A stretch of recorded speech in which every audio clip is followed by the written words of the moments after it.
오늘 상암 월드컵 경기장에서 열린 경기에서 한국이 중국을 1대 0으로 승리하며 자랑스러운 순간을 맞이했습니다. 경기를 지켜본 조세 무리뉴 감독은 경기 직후 손흥민이 나의 축구 철학을 완벽하게 실현했다. 한 경기에서 10골을 넣는 것보다 10경기에서 한 골로 이기는 것이 더 중요하다고 말하며 손흥민의 활약을 칭찬했습니다. 무리뉴의 이 발언은 전 세계 축구 팬들과 언론에 큰 반향을 일으켰습니다. 오늘 손흥민의 활약은 무리뉴의 철학을 그대로 입증하듯 단 한 골로 팀을 승리로 이끌며 경기의 중요성을 다시 한번 일깨워 주었습니다. 2026 북중미 월드컵 아시아 지역 2차 예선 마지막 경기, 한국 대 중국의 경기가 상암 월드컵 경기장에서 열리게 되었습니다. 지금부터 실감나고 생생하게 전해드리도록 하겠습니다. 중국 매체의 조사에 따르면 중국과 한국의 몸값을 비교했는데 중국은 132만 유로, 한국은 1억 2,920유로로 12배 차이가 있다고 설명했습니다. 한국은 중국과의 상대 전적에서 동아시안컵 대회를 제외하면 15승 1무 1패 전적을 기록하고 있습니다. 손흥민은 국가대표로 뛰는 동안 안타깝게도 일본과는 단 한 번도 붙어보지 못했지만 중국과는 6번의 경기를 해봤습니다. 그리고 손흥민이 빠진 경기에서 한국은 중국에게 0대1 패배를 당한 적이 있었습니다. 그 경기가 2018 러시아 월드컵 최종 예선 원정 경기에서 벌어진 충격적인 결과였죠. 중국은 한국 원정에서는 단 한 번도 이겨본 적이 없습니다.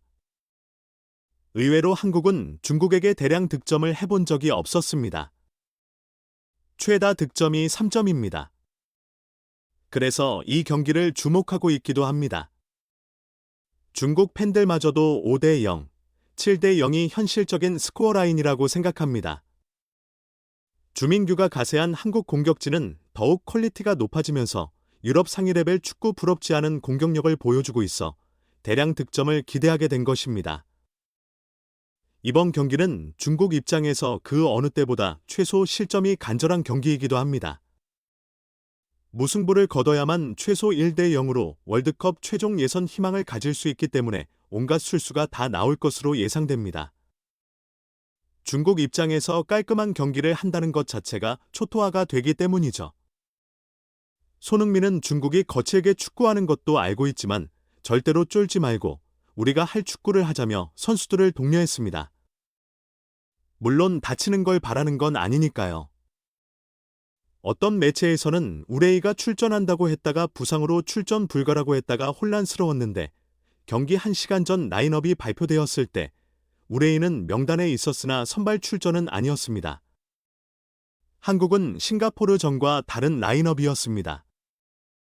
기대했던 주민규가 벤치에 있고 프리미어 리그 12골 득점 15위의 톱클래스 황희찬이 선발 출전했고 오른쪽 윙백은 황재원으로 박승욱과 바뀌었습니다.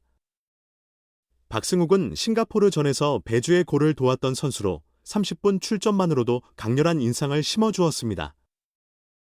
그래서 조현욱 골키퍼, 박승욱, 권경원, 조유민, 김진수, 황인범, 정우영, 이재성, 이강인, 황희찬, 그리고 손흥민이 선발 출전했습니다. 중국은 우레이가 벤치에 있었고 예상 라인업에서는 파이브백을 할 줄 알았는데 경기 시작할 때는 포백이었습니다. 어차피 중국은 전술이 중요할 게 없죠. 그냥 무조건 두 줄 수비를 할 테니까요. 실제로도 전반 25분 중국은 공격 쪽에 아예 패스조차 없었습니다. 일방적인 한국의 공격으로 전반 30분까지 점유율이 80%였습니다. 한국은 슈팅 4개까지 나왔는데 19분에 손흥민이 혼자 돌파하면서 위협적인 슈팅으로 유효 슈팅을 만들었습니다. 그리고 직접 프리킥 찬스가 2번 있었는데 아쉽게도 벽에 걸리면서 놓치고 말았습니다. 28분에는 손흥민과 이강인의 콤비 플레이로 이강인의 다이렉트 중거리 슈팅이 나와 관중들이 일제히 갈채를 보냈습니다. 한국은 골을 못 넣다 보니 34분에 한 번의 위기를 겪었습니다. 매우 좋은 위치에서 박스바로 옆에 프리킥을 허용했습니다. 약 7분 정도는 갑자기 접전이 되면서 한국의 공격이 소강 상태가 되었습니다. 페인 언더가 부상으로 쓰러졌을 때 중국의 응원 소리가 커지려고 하자 곧바로 한국의 6만 관중이 대한민국을 외치며 참교육을 시켜주었습니다. 예상 못했던 상황은 아니었죠. 중국은 밀치기 수비가 통해 전반전을 0대 0으로 마쳤습니다.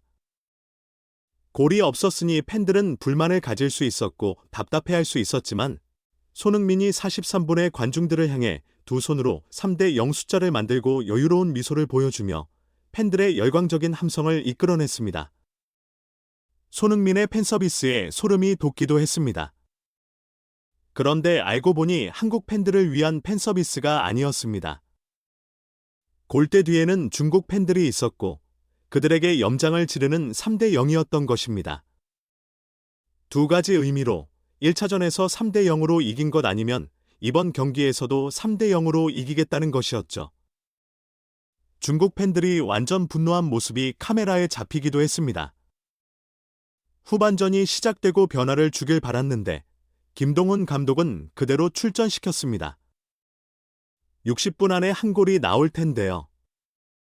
실제 상황이 벌어졌습니다. 60분에 득점이 터집니다. 이강인이 반대쪽 손흥민에게 완벽한 패스를 보내주고 손흥민이 문전으로 보내줬는데 세컨볼이 흘러나온 걸 공격 본능이 탁월한 이강인이 달려들어오면서 왼발로 정확하게 구석으로 넣었습니다. 이강인은 달려들어와서 골을 넣고 멈추지 않고 달리면서 손흥민과 안고 기뻐했습니다.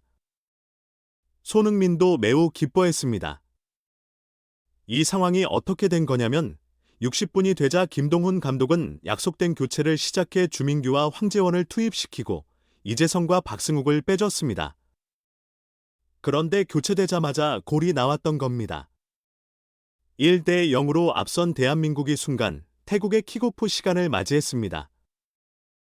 마치 한국이 태국과 편안히 경기에 함께 가자는 신호탄과 같았죠. 중국은 0대 1로 뒤지자 더욱 지키려고 했습니다. 예상된 부분이긴 한데 중국이 0대 1로 패배하면 태국은 싱가포르를 3점 차 이상으로 이겨야 하기 때문에 운에 맡길 수 없기 때문입니다.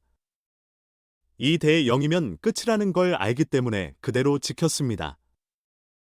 대신 우레이와 장인닝을 투입하면서 한국의 실수로 인한 한 골이라도 넣으려 했습니다.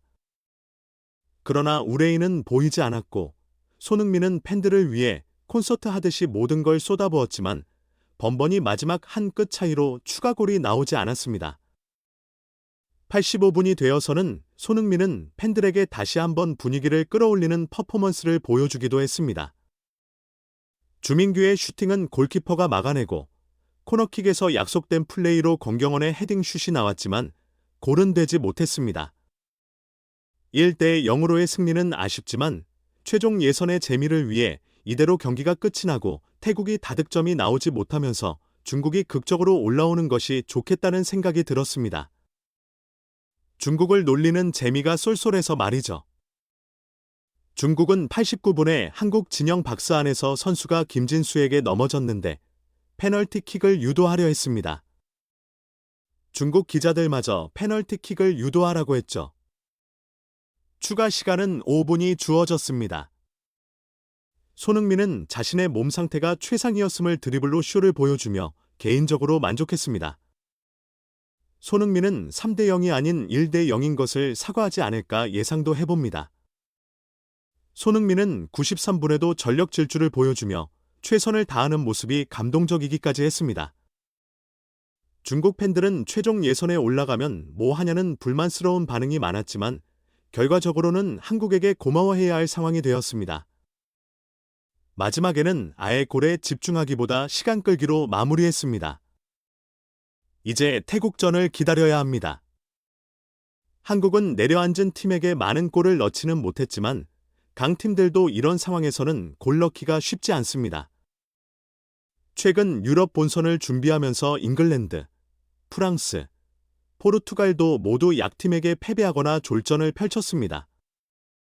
너무 비판하지 않으셔도 될 듯합니다. 손흥민이 중국 선수들에게 몇 차례 고의적으로 파울을 당하며 분노케 하는 장면도 있었지만 최종적으로 부상 없이 마친 것도 다행입니다. 이상 흰수염 고래 스포츠였습니다. 감사합니다.